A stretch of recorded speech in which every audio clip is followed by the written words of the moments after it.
this book does is it goes through body alarm reaction from a scientific standpoint.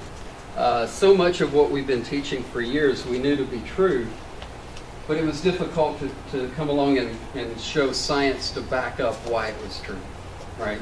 We knew it worked. We knew it worked well. It was all experiential from the aspect of we do it, we get results every single time. Okay. What I wanted to do with this... Let me hold it for you. Oh, thank you. Go ahead. What I wanted to do with the book was... That's pretty good. What I wanted to do in this study was to come along and show why it works. You know, so much of our background is in Chinese medicine, traditional PCM, explaining the techniques. What I wanted to do was be able to speak another language, a more modern language as well, to give it modern medical knowledge as to why this stuff works, why it works the way it does, what happens within the brain. If I understand how the brain responds to the fear or creates fear and responds to the stress, it helps me develop techniques that work with that, not against it. Okay? Going through looking, analyzing training, there are some things in this book, I'll warn you ahead of time, that are a little controversial to martial artists. I love the martial arts. There's a couple of honest critiques in here of how a lot of training is conducted.